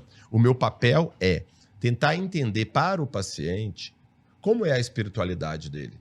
Como o ajuda ou atrapalha a lidar com a vida, com as dificuldades que ele está tendo. Isso é minha obrigação. Qual seja, né? Independente de qual seja. Ou de que ele não tenha nenhuma, tudo bem também. Mas eu preciso entender. E os estudos mostram que eu, quanto médico, se eu perguntar para o meu paciente, tem perguntas básicas. Você tem uma fé? Do mesmo modo que eu preciso saber como é que é a vida econômica do meu paciente. Vida familiar, como é que é. Social, eu preciso saber disso. Eu tenho que perguntar, você tem uma fé, uma espiritualidade? O quanto isso é importante para você? O quanto você participa de algum grupo? E como que você acha que isso pode te ajudar a lidar com esse problema que você está lidando, com a doença, seja lá o que for? Essas perguntas simples, gasta 3 minutos para fazer, tem pesquisas mostrando isso, o paciente refere melhor qualidade do atendimento recebido e uma melhor evolução do paciente ao longo do tempo. Porque quando ele usa estratégias que ele tem, do recurso dele, espirituais, religiosas, ele tende a melhorar mais. Mas existe o uso negativo. Eu brinco sempre, como dizia o Darth Vader, sempre tem um lado negro da força. Então vai ter aqueles pacientes que vão dizer assim, não, eu tô assim, não tem jeito, porque isso é meu karma da vida passada, porque é o demônio que está fazendo isso. Ou Deus vai resolver, eu fico de braço cruzado, rezando para Deus. Eu tenho diabetes, não vou tomar remédio, porque é meu karma, eu tenho que morrer assim mesmo. Ou então, Deus vai resolver o meu problema do meu diabetes, eu confio, eu oro, entrego na mão de Deus. Então, essas atitudes, por exemplo, passivas, de delegação passiva, são prejudiciais. E se eu não abordar isso com o meu paciente, o paciente vai ter um efeito muito negativo também. E a bomba vai explodir, né? Um outro ponto muito comum é você encontrar parentes que já faleceram. Então, seus espíritos, suas consciências não mais humanas ou extrafísicas de outras dimensões, elas vêm. Ela vê aquela tia, aquele avô. Um pai, uma mãe, né? Principalmente. Exatamente. Então tem caso da pessoa que revê a pessoa, mas não é só um ver. Você toca, você abraça, a pessoa está na sua frente de novo. Então esse encontro geralmente é muito emocionante, porque a pessoa não espera que aquele indivíduo específico vai encontrar com ela. Além disso, tem um outro tipo de encontro que é com um chamado ser de luz, que algumas linhas chamam de mentor, de guia. O termo técnico mais atual é amparador. Então é uma pessoa que ampara nossas dores, que nos ajuda. O termo anjo da guarda ele é um pouco distorcido, porque não tem asa, não tem auréola. Mas por que é chamado de ser de luz? Porque há uma luminosidade. Então é um ser, vamos dizer assim, mais maduro que aquele parente, mais equilibrado, com mais conhecimento, e que muitas vezes impressiona pela radiação de energia que ele joga na pessoa, o nível de acolhimento que ele tem, e você percebe que é alguém mais instruído, alguém um pouco mais elevado. E esse ser pode passar mensagens, pode ajudá-la, muitas vezes é o guia da própria EQM que vai se desenrolar. Então esse amparador pode levá-la, por exemplo, para locais, muitas vezes no final do túnel, ou quando não tem túnel, mas mesmo assim eles vão para locais que alguns interpretam como sendo o céu, ou algum tipo de paraíso. Por que são pessoas egoístas? E por que elas são perigosas? Porque elas não têm empatia. Uma pessoa muito egoísta, o que seria o cúmulo disso? O cúmulo disso seria uma pessoa narcisista e ainda pior que isso, um psicopata. Sim. Então são pessoas que não enxergam o outro, então não respeitam limites. E vão te invadir, vão querer o que é teu, vão fazer qualquer coisa porque não tem ética. Sim, tudo para ele. Esse é isso que nós chamaríamos de pessoas do mal, certo? Você tem pessoas assim e essas pessoas morrem. E quando morrem se tornam espíritos desencarnados que têm o mesmo potencial de fazer o mal. Então, na verdade, você tem obsessores espirituais que podem te atingir. Só que eles não vão te atingir se não houver em você a lei da atração, a frequência. Tudo é frequência. Então, por exemplo, o que é a frequência da obsessão? Vamos lá explicar da seguinte maneira. a vida espiritual, ela vai refletir para você como você é e sente a vida consigo. Se você é uma pessoa que tem raiva, revolta ou muito medo, você baixa a tua frequência. E aí a obsessão pode te atingir. De onde vem essa obsessão? Depende. Pode ser um ente da família desencarnado, com menor evolução, não qualquer um, porque tem uns que têm evolução. Se desencarnou, se tiver uma evolução bacana, ele não fica perto da família atrapalhando. Se ele não tiver, ele pode ficar perto do núcleo familiar e pode te incomodar bastante. Ou pode ser alguém no trabalho, por exemplo, você tem um colega ali que é invejoso, que é competitivo de maneira desleal, egoística.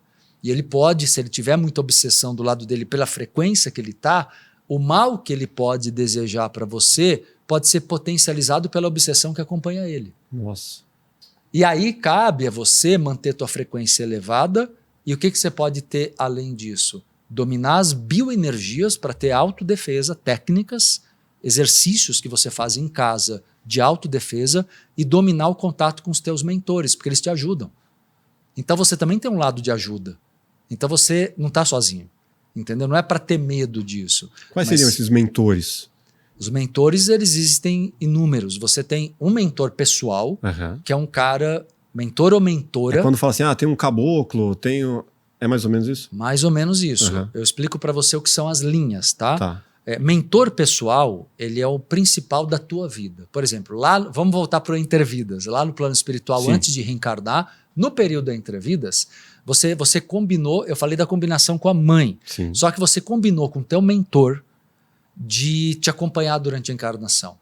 Você tem um mentor que te acompanha, ele não está 24 horas do teu lado, ele não é tua babá, teu guarda-costas, mas ele é alguém que vai... Qual é a combinação? Ele tem ligação com você positiva de outras vidas, e a combinação é a seguinte: olha, quando você estiver reencarnado, eu vou estar do lado de cá e vou te ajudar, para que você saiba, quando você se esquecer, eu vou te ajudar a reconhecer quem você é de verdade, na tua essência, e vou te ajudar a reconhecer tua missão. Uma força superior. É uma força é um ser que vai reencarnar de novo. Ele é um ser humano, mas pensa como o papel que teu pai e tua mãe fizeram com você. Ele é um pai ou mãe espiritual. Ele ocupa esse papel. E ele vai nos ajudando durante a vida quando nós permitimos, quando nós recebemos a energia dele. Porque tem gente que está na revolta. Quem está na revolta não consegue receber. Então, quando você sai da revolta, você consegue se tornar receptivo. E aí tem técnicas que você vai desenvolvendo. Telepatia, inspiração, intuição, até clareaudiência. Você pode até escutar ele. Ou sair do corpo quando dorme e fazer uma viagem astral e encontrá-lo fora do corpo. Hoje em dia. Então você tem como aproximar tua relação com o mentor, entende? Que por enquanto fica um pouco vago. Sim. Porque você não teve essa formação e essa experiência. Mas não que ele não tenha te ajudado. Por exemplo, nos momentos da tua vida que você esteve mais inspirado, tenho certeza que ele estava do teu lado. Não é só em momento triste, difícil, não é isso. Momento de inspiração, até aqui no teu trabalho. Possivelmente, provavelmente, você está aqui cumprindo um propósito, uma missão, nesse podcast. E o teu mentor está com você. Porque ele quer que você cresça, ele quer que você evolua. E ele também evolui por estar com você. Legal. Entende? Sim. Só que aí, vamos lá, ele não é o único. Ele é o principal teu. Só que você tem vários outros mentores que são como professores. Pensa na nossa vida, nós temos o pai e a mãe. Esse é o mentor. Ele cumpre esse papel pai e mãe. Sim. Só que você tem professores, vários na vida, na escola. Os outros mentores, a linha que você citou de caboclos, ou pretos velhos, ou... Eu trabalho com aproximadamente 50 linhas de mentores. Chineses, gregos, romanos, tem um monte de linhas. E o que eles são? Por que eles se denominam assim? Né? Aproveitando já, colocando uma questão que eu sei que passa pela cabeça de muita gente. Porque é um arquétipo que eles assumem, de uma vida passada marcante.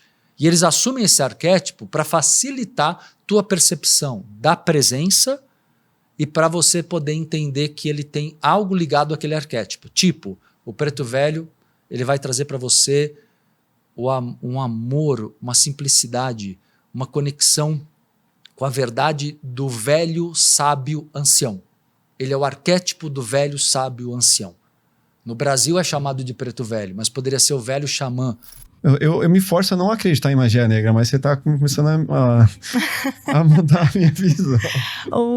Porque eu sempre pensei assim, não, eu não acredito, não vai pegar em mim, sabe?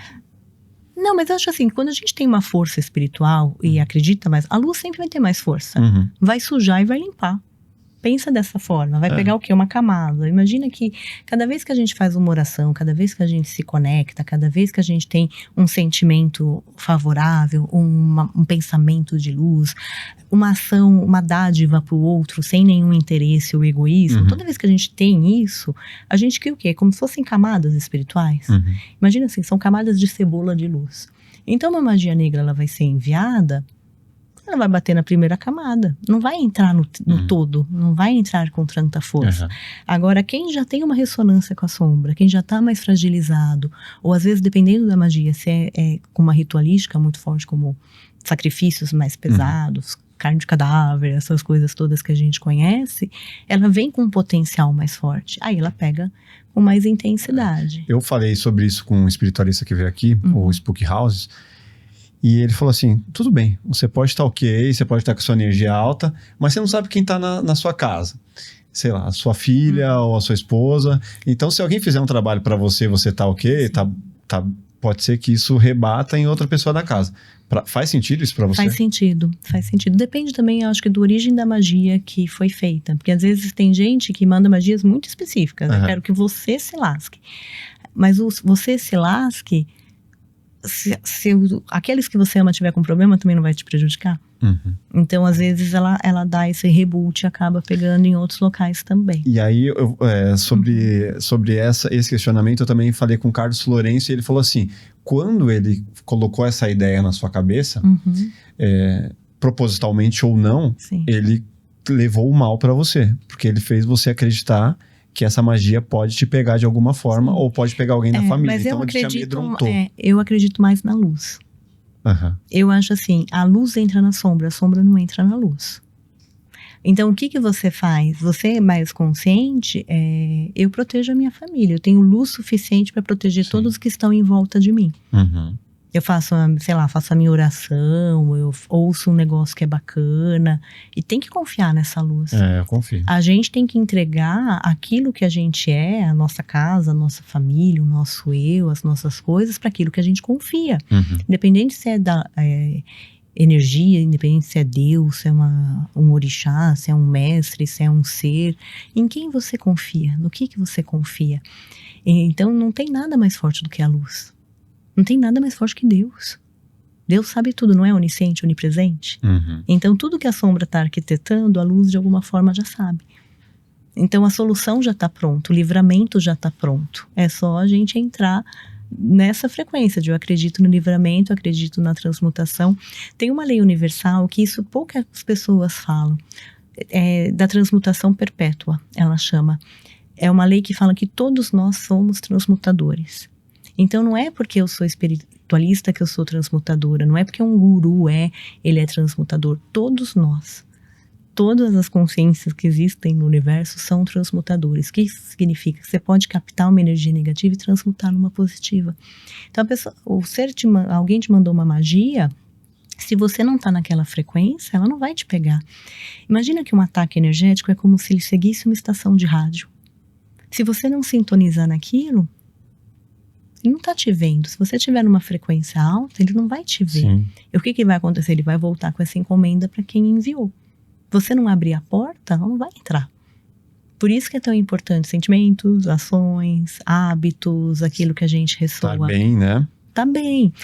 Estaremos bem todos os dias? Claro que não. Nós vivemos ciclos de alegria, ciclos de infelicidade, ciclos de dor, ciclos de amor. Tudo é cíclico, tudo acaba. A gente vive numa instabilidade, né? O bom, não há mal que dure para sempre, nem bem que nunca acabe. Mas o que é importante? Quando a gente tem uma constância de presença, de boas atitudes, de contato com a espiritualidade, isso te protege na baixa. Não é porque você tá mal um dia, eu tô triste, que vai vir um ataque, um mago negro e vai te lascar.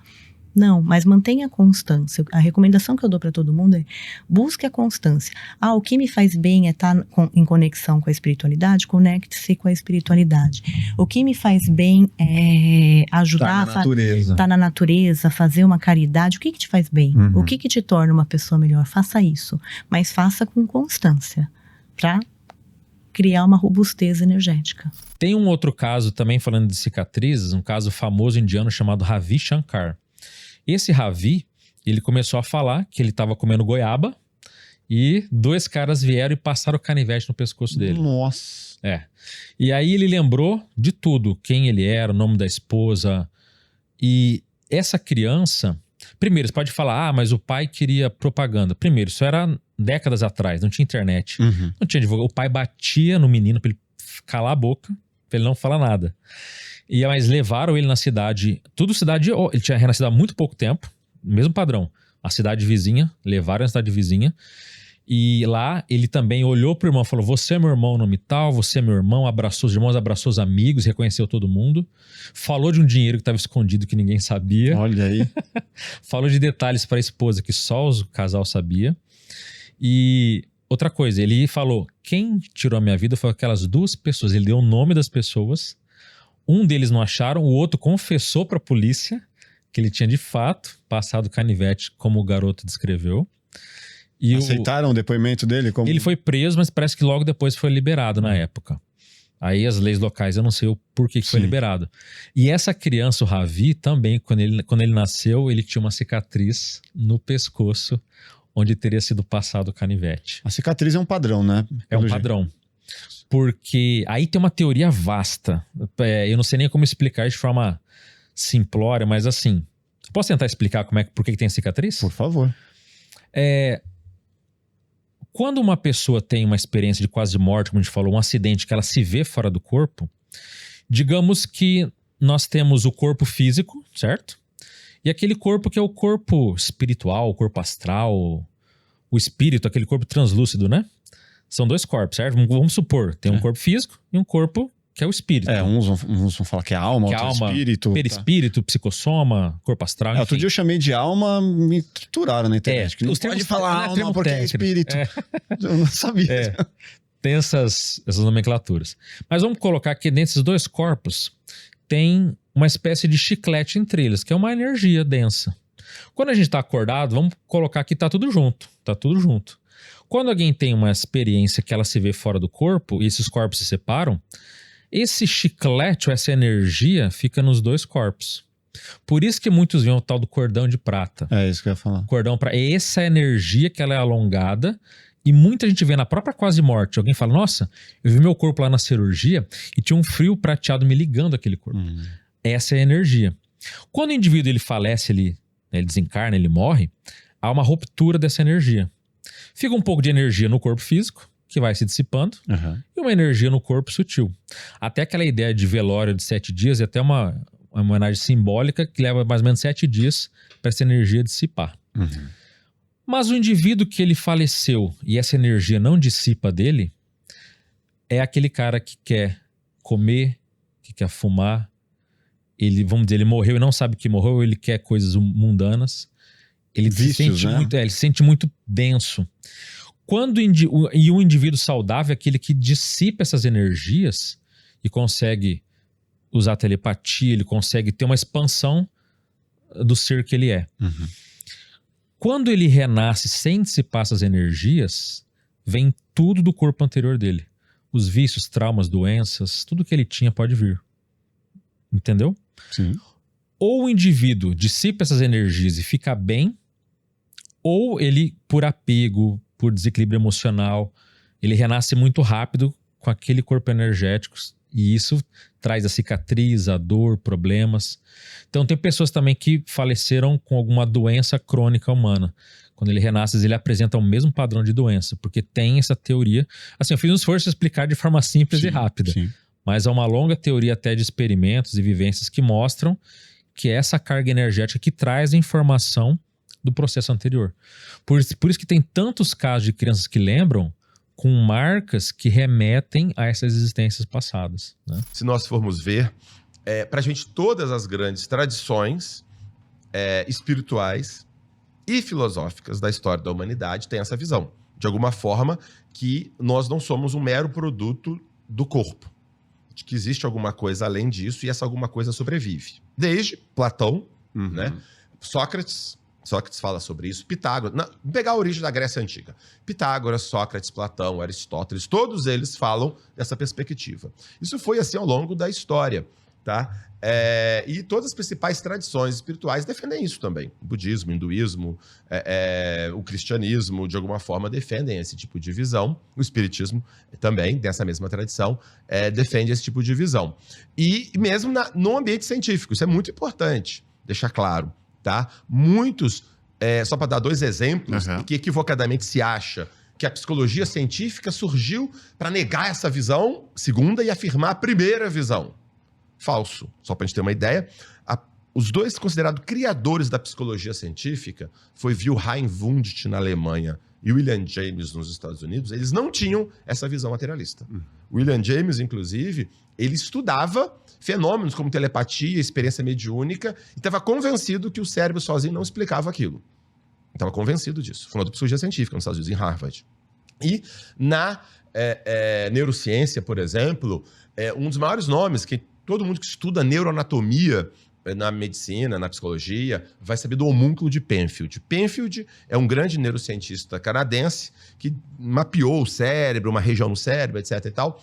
E o Penfield era um grande, fazia cirurgias e tal, e ele começou com a visão inicial, materialista, que o cérebro gera a consciência. E após décadas de investigação, dando estimulação elétrica no cérebro com pessoas acordadas, ele abriu o crânio e tudo mais, é muito interessante, ele conclui, não é verdade. Ele acaba concluindo que a consciência é algo além. Tem um livro chamado O Mistério da Mente, do Penfield, que ele conta isso. Então, quero dizer o seguinte, esta visão de que nós somos mais do que o corpo e algo além que pode até sobreviver, na realidade, a visão padrão da maior parte da humanidade. E mesmo no ambiente histórico, científico e no ambiente filosófico. Houve uma predominância no século XX, basicamente, no ambiente científico, uma tendência no século XX de mover mais para essa visão materialista. E o pior, dizendo que isso estaria provado e quem discordasse disso seria ignorante e supersticioso. Dizendo exatamente isso.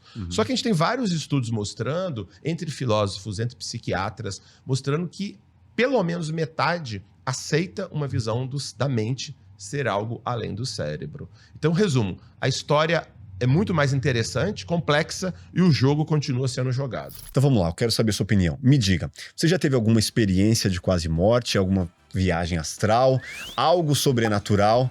Deixe nos comentários, se inscreva no nosso canal, deixe seu like e até o próximo Plugado Podcast. Grande abraço, valeu!